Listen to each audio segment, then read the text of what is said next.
Irvine Foundation Award recipients. Good morning. Today we have a special opportunity to gain inspiration and ideas of interest for all that are devoted to public service and the betterment of communities that we represent. This afternoon, many of us will be attending, and all of us are invited to, an awards luncheon honoring extraordinary individuals who are addressing significant issues critical to our state's future. They have contributed effective, innovative solutions for increasing access to college and careers, meeting the medical needs of vulnerable populations, enabling productive reentry into life after incarceration, promoting adult literacy, and improving the odds for at-risk youth. These are the recipients of the James Irvine Foundation Leadership Award. Each year, the foundation selects just 4 to 6 people or teams out of hundreds who have been nominated for this honor. I'm pleased to be joined by my colleagues today to recognize on the Senate floor the James Irvine Foundation Leadership Awards Class of 2014. President Pro Tem Darrell Steinberg.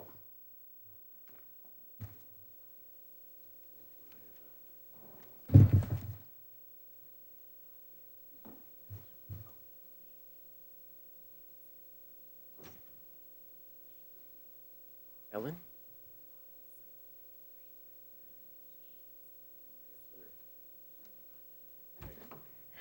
I know I don't look quite like Senator Steinberg, but very happy to step in here.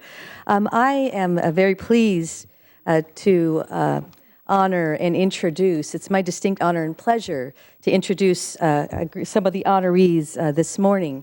And it is my honor to introduce Charisse Brahman Weaver and George Weaver.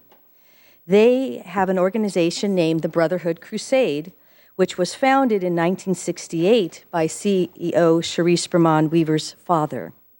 It is a wonderful organization. It's within the 70 square miles of South Los Angeles, a beautiful community, but a beautiful community where children often grow up with many, many challenges. Their organization includes many programs to ensure that these young people succeed. Their program includes mentoring, remedial academics, hands-on science and technology training, theater, soccer, and golf. Such opportunities are made possible through a network of champions, collaborator sponsors, and who the Weavers cultivate among the Brotherhood Crusade alumni, local community groups, major foundations, Hollywood celebrities, and corporate partners. And I would just like to read a quote from Mr. Weaver, which I believe sums it all up. "We have shown that we can change the life of a young person who is involved in a gang or other problems at school, at home, or with the law for a fraction of the cost of incarceration." Members, help me welcome this wonderful organization, and let's honor their Irvine Foundation Award today. Thank you so much for being here.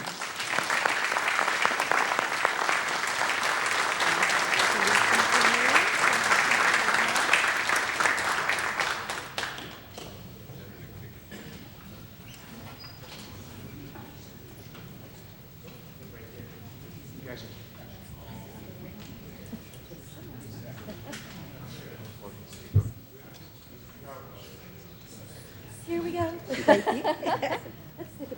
Thank you so much.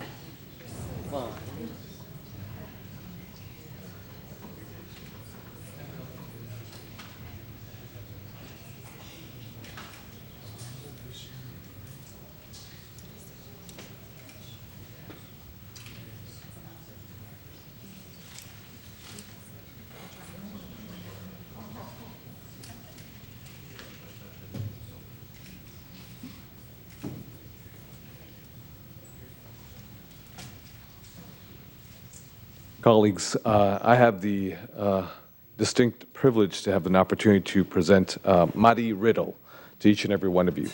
As head of the Centro Latino for Literacy, Mari Riddle is making effective Spanish literacy curricula available online and through partner organizations as a first step toward English acquisition. Literacy in their native language is transformational for adults who are unable to read or write in any language. To date, Centro Latino has prepared more than 13,000 people to integrate as full participants in community life through literacy and financial education. This is a really important issue because not with all, but a good number of immigrants who come to this great country, before they even attempt to acquire any English literacy skills, many of them actually have to learn how to read, how to write, actually in their own native tongue because of the socioeconomic challenges in their own native countries. So what Mari does, obviously, is before immigrants integrate themselves fully into American society so they can learn English, not just verbally, but rather how to read, how to write. They need to know the fundamental basics, which is their own language, which is how to read and write in Spanish. So with that, it's with great privilege that we recognize today Mari Riddle, who again has helped more than 13,000 immigrants in the state of California. So let's give a warm recognition to Mari Riddle.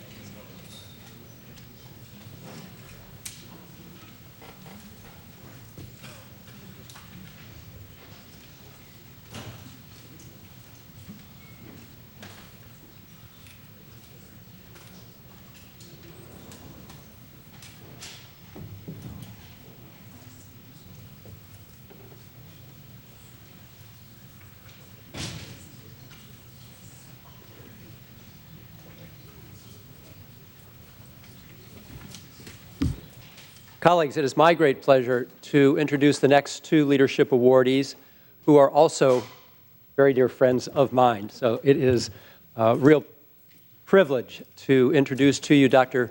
Nadine Burke-Harris and Ms. Susie Loftus. They have put together an organization called the Center for Youth Wellness, recognizing that there are children in our communities who are exposed to some very tough beginnings, victims of violence and abuse, and that these tough beginnings are directly linked to lifelong problems such as learning and health and wellness. So the Center for Youth Wellness has a vision that early detection and intervention with children exposed to these adverse experiences can prevent poor health and social outcomes. And their work has actually created a movement at the forefront of shaping a new approach for pediatricians in California and the nation, taking into consideration the relationship between adverse childhood experiences and their future health. So Dr. Harris and Ms. Loftus, thank you for joining us today. Congratulations on this significant award.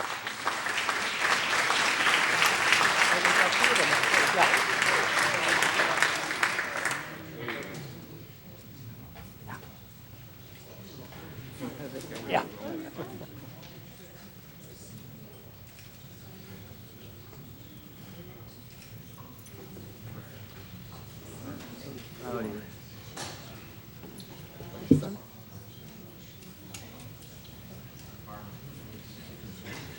We did the two. Yeah. Thank you, members. Help me and welcome a true visionary in the city of Long Beach. Long Beach Community College President Eloy Oakley Ortiz developed promise pathways to shift the way students' readiness for post-secondary education is assessed. It focuses on high school performance data rather than standardized tests as a better predictor of college success.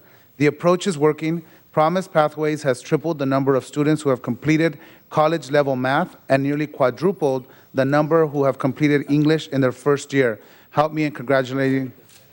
And as you all recall, we were on his campus at Long Beach Community College, and we had our educational visit at Long Beach and got to know firsthand about the Long Beach Promise. So help me in congratulating President Oakley.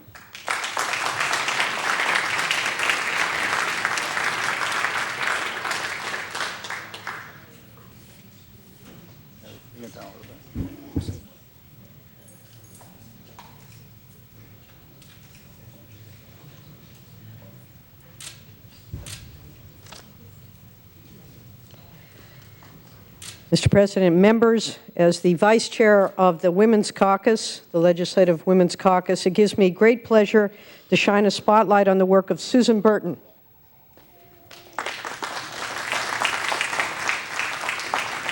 Her program, A New Way of Life, provides shelter, guidance, and support for hundreds of women to promote their successful re-entry into society after incarceration. And we are here today, many of these awardees, I think we all know there's a theme here of second chances. She has been extraordinarily successful at creating a program that reunites mothers with their children, and those of us in the Women's Caucus who have been working on this issue for years recognize how critically important it is that we are able to successfully reunite these families together. It inspires these women, and because of the great work Ms. Burton has done, the cycle of repeat convictions and costly incarcerations that we know is very real has been and can continue to be broken, thanks to her great work. I also learned that she herself had experience in this, has brought herself up by her bootstraps and been able to have a second chance that she has now extended to others.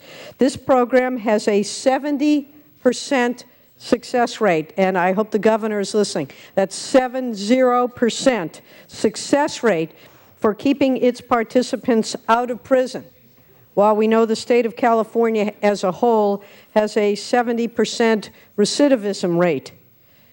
Susan Burton, I am honored and delighted to be able to present you with this award. I also want to thank the James Irvine Foundation for its efforts in recognizing and moving forward a way that we can, as a society, improve ourselves and give everybody the opportunity to live the great California dream. Thank you and congratulations.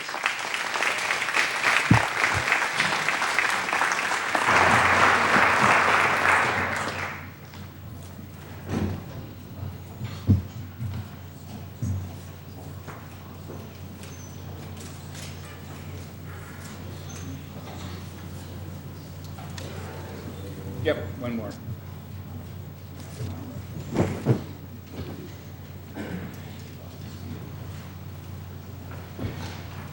J. Eugene Grisby III of the National Health Foundation and Paul Leon of the Illumination Foundation are pioneering a cost-saving model for discharging homeless people from hospitals.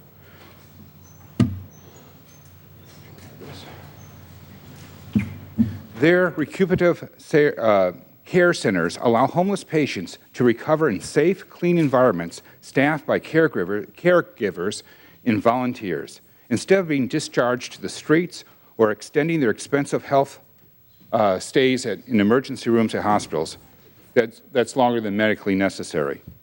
The results are better care, fewer repeat visits to the emergency room, and successful house placements.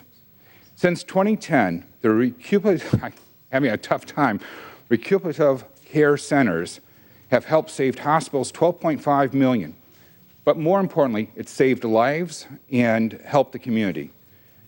For these reasons, we recognize J. Eugene Grigsby III and Paul Leon today. Thank you.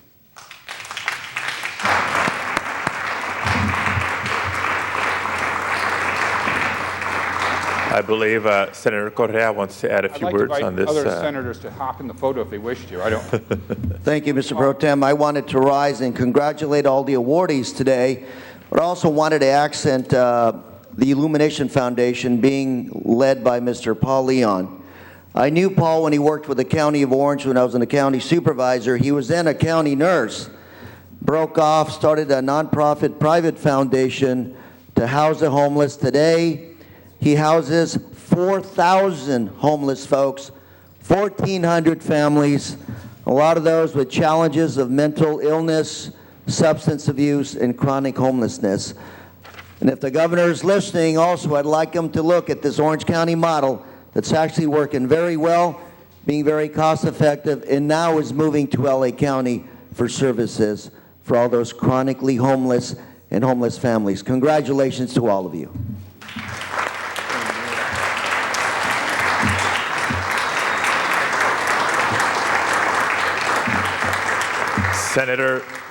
Senator Nielsen. Mr. President, members, if I may add a bit of testimony and kudos to the Irvine Foundation. these wonderful awardees here today is yet another example of the generosity and the building of society fostered by the Irvine Foundation. Many years ago, I was also a beneficiary of the Irvine Foundation because they, along with Kellogg and Boswell Foundations, were the original funders of the Agricultural Leadership Program, something that many of you are familiar with. My point is the breadth of generosity and support and building of society that is the credit of the Irvine Foundation. I'm going to speak to this just now. Congratulations again to all the recipients. I know Senator Hill wishes to be recognized, but let me acknowledge the pro tem first. Senator Steinberg. Thank you very much. On this matter, Mr. President, I want to thank the Irvine Foundation, and I want to congratulate all the award recipients, and just note the following, that for those of you who are receiving your awards today and being recognized by the Senate, I assume that it's a pretty big deal to be on the Senate floor, along with a $100,000 grant from the Irvine Foundation. But what you may not realize and know is that it's a big deal to us, too, because you remind us that while we make laws, and sometimes they're very important laws, that the real work is done in our communities. The real work is done by men and women with the will, with the innovation, with the desire to make the human condition better. And in these sometimes difficult times that we live and go through here, it pales sometimes in comparison to what you deal with in your communities. And know that your work and these few moments that we get to spend with you today mean, I hope, a lot to you, but it means a lot to us as well. Thank you.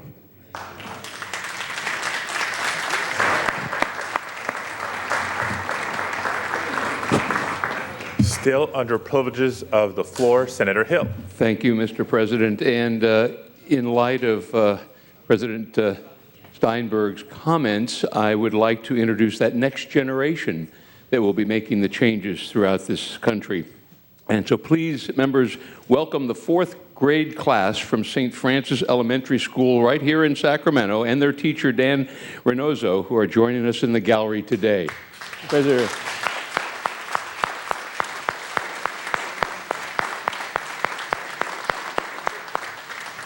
Thank you, members.